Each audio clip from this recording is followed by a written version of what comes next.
Well, again, Rachel, thank you for having us again. This is the second time that we've had an opportunity to talk to everyone. I think it was late spring, maybe very early summer, when we all were still navigating how we manage our facilities, the cleanliness. So I would like to say that a lot has changed, but a lot has not changed at this point in time. We're doing some things differently, obviously. But our cleaning protocols are pretty much the same. A person, when they walk in, will have to have their temperature checked. They'll have to fill out a COVID-19 waiver if they've not done it yet. We still are limiting access. We have one way in, one way out. In the back of our building and in the front of the building, it's a one-way, two-way in. When a person decides to go upstairs and work on the fitness equipment, we still have the tags on the machines. Green means that the machine has been cleaned. Orange means that the machine is dirty. We have a staff attendant on the floors at both locations, both RBC and 6th Street, all hours of operation. They come in behind the person and they clean the machine before the next person gets on. This time, when we talked last time, we were waiting for electrostatic sprayers. They finally came in, and I think it was close to late October. So we're spraying the building throughout the course of the day, and we're also spraying the building down when we're closed. This sprayer, 4 minutes, contacts anything, encapsulates the viruses. So that's something extra that we did not have when we first talked. Member responsibility, you have to wear your masks, obviously, when you come in. When they get on a piece of equipment, they come in like this, they get on a piece of equipment, they drop their mask down, they do their exercise. When they move on to the next machine, they have to put their mask back on. And then go to their next piece of equipment. If you're on the walking track, you can drop your mask. When you exit the walking track, you have to put your mask back on. Locker rooms, the locker rooms off the main lobby are available. I think last time when we talked, I didn't have shower service at that time. We now have 2 showers available in both the men's and the women's locker rooms at this time, and then our 2 family style locker room showers. Each shower also has a tag on it. It will say clean, it's been sprayed. When the person gets out of the shower, they flip the sign over, and then we clean the shower. So every shower has to be cleaned after every single use. We've also now most recently put a sprayer in the shower area from 5 in the morning to 3 o'clock in the afternoon, Monday through Friday. We pulled it at 3 o'clock because I don't want kids to play with the sprayer in the afternoon. Just to be safe. Let's see. Childcare. So childcare has continued. We're still only operating at a 9-to-1 ratio. I think when we talked last, we had just finished offering pandemic childcare to essential workers. We're gearing up for summer camp, and now we're back into remote learning at this point in time. We have children at the YMCA all day on Monday. Tuesdays and Thursdays we have last names L through Z, and then Wednesdays and Fridays we have A through K. These children are on their Chromebooks with our teachers in our classrooms throughout the course of the day, getting assistance with their homework, still being able to play in the gyms. But that is working out very well, and now we're going to start gearing up, obviously, for summer.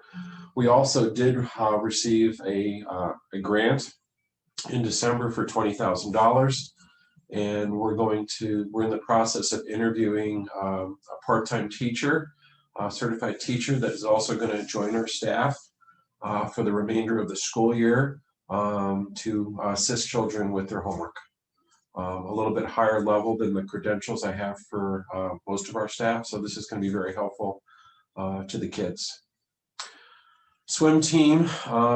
Swim team is actually in the process of winding down at this point. But we never skipped a beat with it. That was one of the things that I don't think you saw much of a difference regarding COVID, because we were able to put a maximum of 5 swimmers in the lanes. We did host meets, but they were all internal meets, inter squad meets. We did not invite any teams from the outside to come in. And our kids, I think our swimmers are going to be able to attend in a meet in a next month for districts and zones, which, finally these kids are going to be able to compete outside of the YMCA. The guidelines for these competitions are very strict and very rigid, so I feel safe that we're going to be able to send our swimmers to these meets. And these kids have worked so hard. And think about the seniors, that this is their last opportunity to compete. So we're happy for them. Gymnastics, that has also not skipped a beat at this point in time.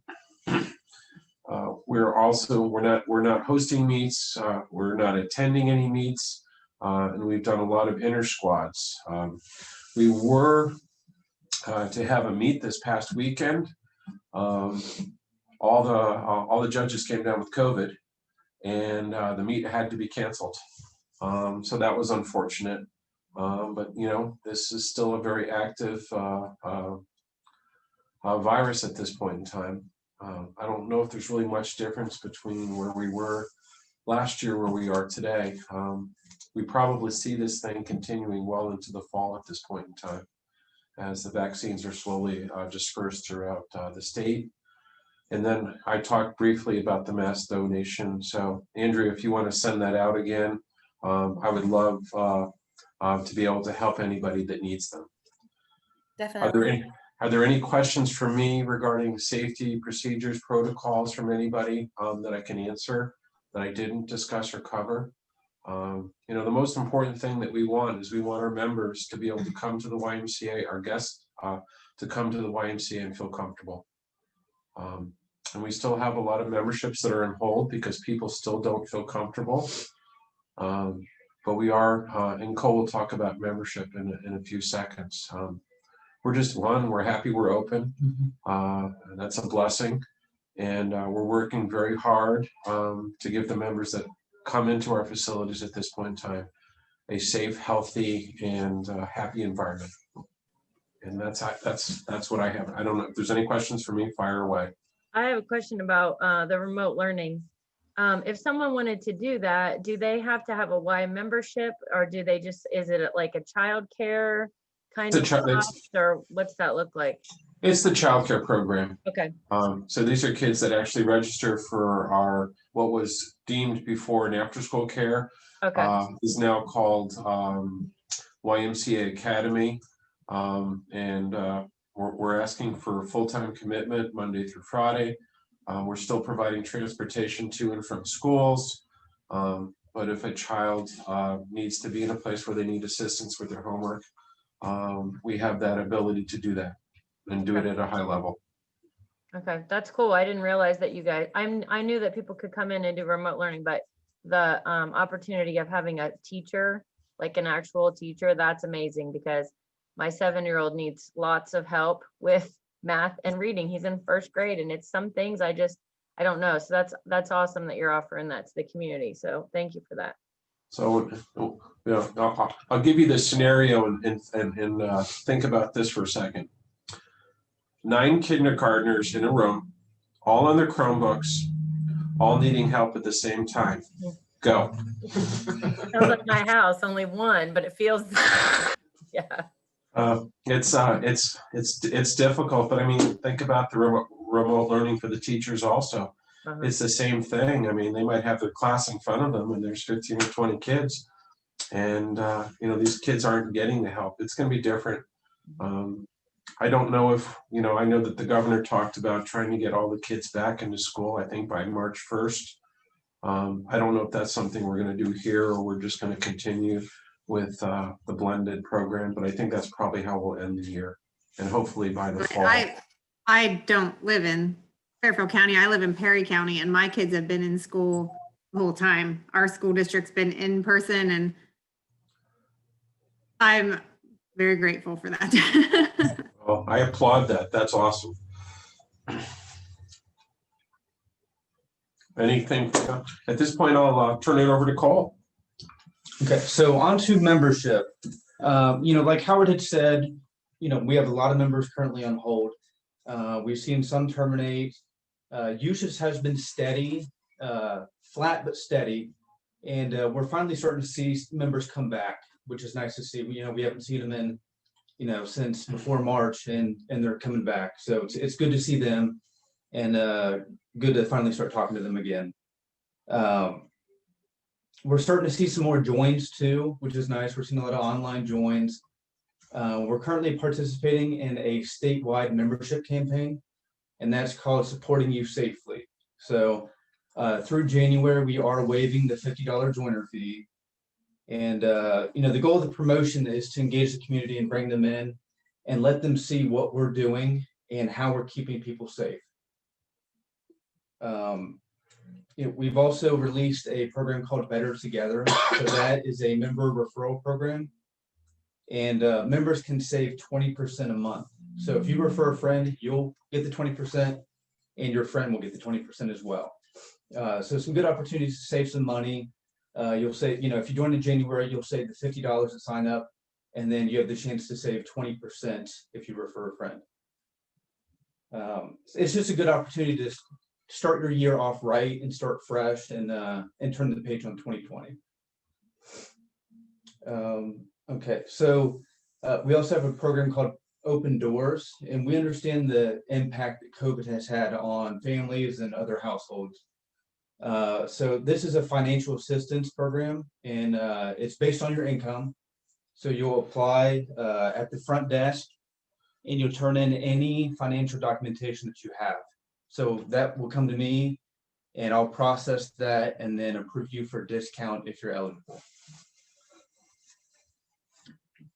So the Open Doors program, that's funded through our annual giving campaign and United Way. So that's through charitable donations by our community. And we've seen a ton of support through members and program participants and donors throughout 2020. We've raised $135,000, I think, in 2020.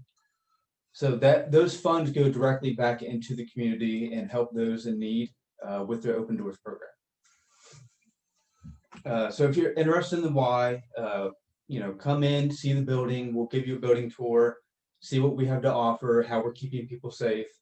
And if you have any questions, you can feel free to give us a call or visit our website. Why don't you talk about the family swim and the open gym? Oh, so we're currently offering reservation options for the basketball gym and the swimming pool. So with COVID, we're not allowed to have open swim and the open basketball, but we still want to provide those opportunities for families, and we're doing that through a reservation option. So that's available on the weekends. You can call in throughout the week and reserve your time. So the basketball is only on Sundays from 1 to 5, and it's 1 hour reservations per family. And then it's half court, so no full court, no, we're trying to prevent people from playing, 5-on-5 type stuff. And then swimming, that's on the weekend, Saturday, Sunday. And again, you just call in, reserve your time. It's 1 family per lane. There's 4 lanes. So just some opportunities that we're still trying to provide those families. And What's the everything time with frame? that, everything with that does have to be immediate family. You're not allowed to mix at this point. That's one of the guidelines. And that's why we have to do reservations and to make sure that that doesn't happen. What's the time frame on the swim?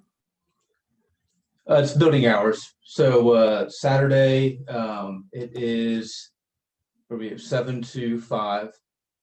We do have some lessons in the morning, so it's more so afternoon time. And then Sunday, we are open from 1 to 5.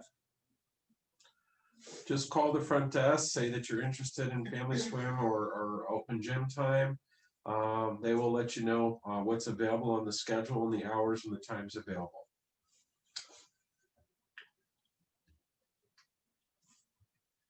Anything else, Cole? That's it. If you guys have any questions membership wise? Okay. So being a member of us, you do have access to both facilities. So 6th Avenue and RVC out on Memorial Drive. And then also you have access to other YMCAs to the Way program, reciprocity. Right now with COVID, I would call, that YMCA that you would be visiting just to ask if they accept away members. Some are and some aren't. I know our YMCA is, but I would just call ahead.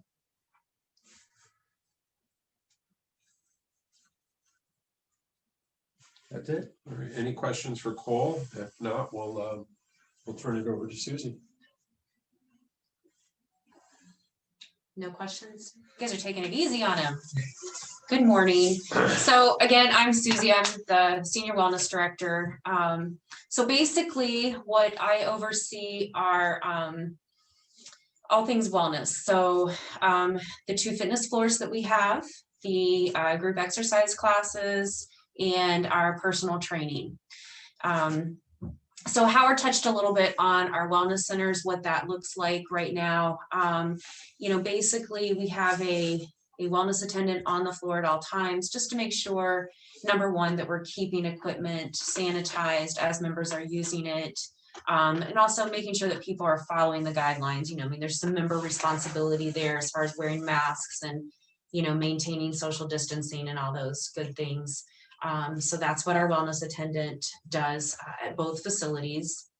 Our group exercise classes have been going on. We started those back, I guess we started back in July, somewhere around in there, July or August. And those are starting to pick up a little bit, I think. People are starting to feel a little more comfortable. The classes look a little bit different in that they're a little smaller, so we can't crowd the room. We actually have in our 2 gymnasiums, we actually have X's placed throughout the room with tape to kind of show people, okay, this is where you need to be so that you can stay distanced, from your neighbor. So our classes are a little bit smaller. But other than that, we're still game on. Our instructors are doing an amazing job just to still make it happen. We have a couple of virtual options that we've been playing around with. Mitch Campbell has, she teaches basically Monday through Saturday. The only time that she's off is on Friday. And all of her classes can be available through Facebook Live. So if you're not comfortable coming to the class, you just hop on her Facebook page and you can take the class with her. Or if that time doesn't work for you, you can go back and the classes have been recorded. I offer a 30-minute core class every Friday morning at 9 o'clock via Zoom. So, we're trying some different options just to see what people are interested in. For the spring classes coming up, I think we're going to be able to add some more cycling options. So one of our cycling instructors has actually been out on injury leave, and I think she's going to make a comeback. So we'll have an evening cycling class that we haven't had for a while.